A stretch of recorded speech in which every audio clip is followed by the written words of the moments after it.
मैं गुजर गुजर के गुजरी हाँ, संगते नहीं मेरा ना गुजरी। वो दिल्ली शहर ਦੀਆਂ ਰਾਹਾਂ ਸੀ, हिंद धर्म की रक्षा करन गया, जद तकिया शीस इन आखियां ने, एक बारी मैं उस थां गुजरी।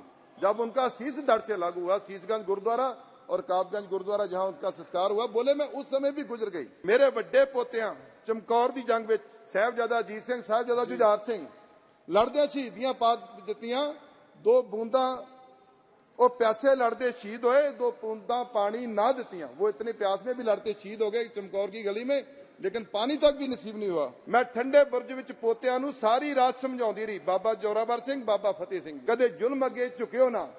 जब औरंगजेब का जुल्म था, उन्होंने बोला कभी जुल्म अगे झुकियो ना। मैं इहो सबक सिखाउंदी रही, जब पता सी कि इन्हां नूं सवेरे उन्होंने चिण देना है, उन्होंने शहीद कर देना है। दादी कह रही अपने पोतियां भी झुकना नहीं। पंजाब के हालात और जम्मू कश्मीर के हालात में बहुत ज्यादा फर्क नहीं, क्योंकि पंजाब ने भी आतंकवाद झेला है और जम्मू कश्मीर के भी वही हालात है कश्मीर के, और पंजाब का पुराना रिश्ता है कश्मीर के साथ। तो वहां जो हालात है आतंकवाद के, जब आतंकवादी आते हैं जहां चले जाते हैं, उसके बाद फोर्सेज आती है, तो सबसे ज्यादा जो परेशानी है वो घर की माँ को, बेटी को, बहुओं को होती है। तो ये जो हालात हैं वहां के 6 साल में आपने फोर्स लगा के जो भी हुआ है, अब शांति है, टूरिज्म बढ़ रहा है, जो मंत्री जी बता रहे हैं, तो हम मान सकते हैं। लेकिन सर जब इलेक्शन होगी तब आपको पता चलेगा, जब लोकतंत्र बहाल करेंगे आप।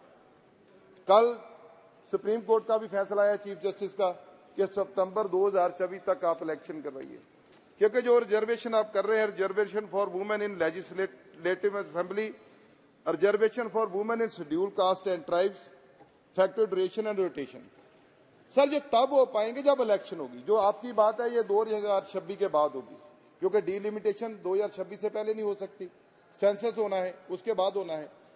तो इलेक्शन की तो डेट जो है वो 2024 आ रही है।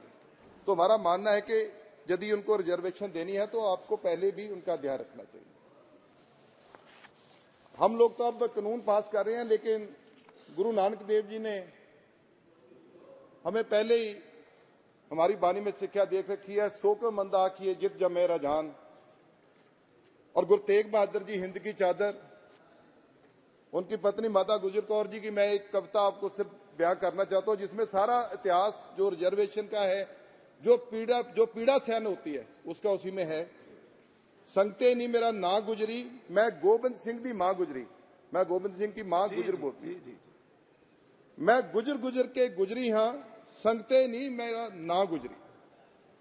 जो गुजर जाता है, जो समय बीत जाता है, जो जिसकी मौत हो जाती है, वो हम गुजर जाना कहते हैं। मेरा 9 साल का पुत्र सी, जब पति धर्म लिए लड़न गया, गुरु तेग बहादुर जब औरंगजेब का राज था, उसके लिए लड़ाई लड़ने गए। वो दिल्ली शहर ਦੀਆਂ ਰਾਹਾਂ ਸੀ, हिंद धर्म की रक्षा करन गया, जद तकिया शीस इन आखियां ने, एक बारी मैं उस थां गुजरी। जब उनका शीस धड़ से लागू हुआ, शीसगंज गुरुद्वारा और काबगंज गुरुद्वारा जहां उनका संस्कार हुआ, बोले मैं उस समय भी गुजर गई।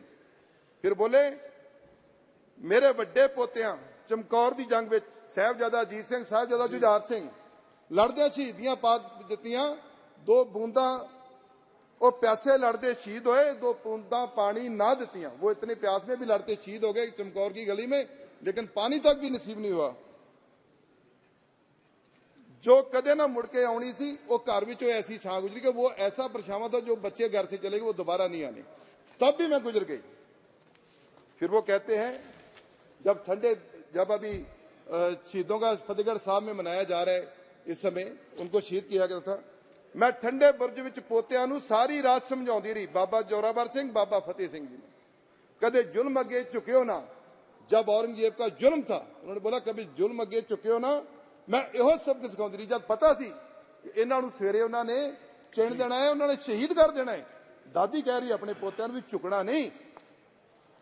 जब पोते मेरे शहीद हुए, मैं अपने आप तां गुजरी, मैं तब गुजरी जब मेरे पोते भी शहीद हो गए। सर मैं कहना चाहता हूं, ये जो रिजर्वेशन के नाम पे हम बिल लेके आते हैं, सब कुछ करते हैं, इतिहास फरोलेंगे तो मां का दर्जा बहुत ऊंचा है, पत्नी का दर्जा बहुत ऊंचा है, बेटी का दर्जा बहुत है। लेकिन ये कहने की बात है, बिल आ जाते हैं। कई बार ऐसे इंसिडेंट भी देश में होते हैं कि हम औरत को न्याय नहीं देते, जैसे जहां हमारी पहलवान बेटियां कितना देर तड़पती रही, उनके ऊपर अत्याचार भी हुआ। हमने क्या किया? सर, जहां बिल लेके आते हो अच्छी बात है, रिजर्वेशन बिल लाओ, लेकिन उसके साथ साथ जो लोग, जो बच्चे हैं, इनका हकीकत में भी इनको आपका छाया मिलना चाहिए, आपकी हिम्मत और आपका आरक्षण होना चाहिए। सर, हमें बॉर्डर एरिया है, एडवांस आर्टिफिशियल इंटेलिजेंस चाहिए, डेली ड्रोन्स आ रहे हैं। मैं ये बातें क्यों कह रहा हूं? जब कोई लड़का पकड़ा जाता है आतंकवादी तौर पर, सर एक मिनट, किसी को मार देता है तो सबसे ज्यादा दुख उसकी मां को, उसकी बहन को, उसकी पत्नी को होता है।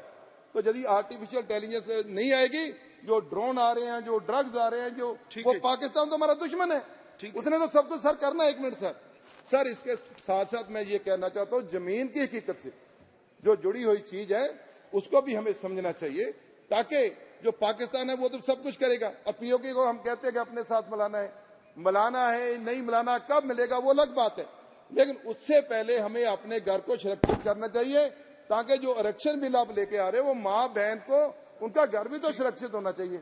Jammu Kashmir skill developed area, sir एक मिनट, वहां गलीचे का काम है, शॉल का काम है, सारी बहू बेटियां वहां काम करती हैं। तो ये भी आप सोचिए उनको कैसे आरक्षण देना, उनकी कैसे सुरक्षित करना। तो मैं आपका बहुत धन्यवाद करता हूँ, हम इसकी सपोर्ट करते हैं।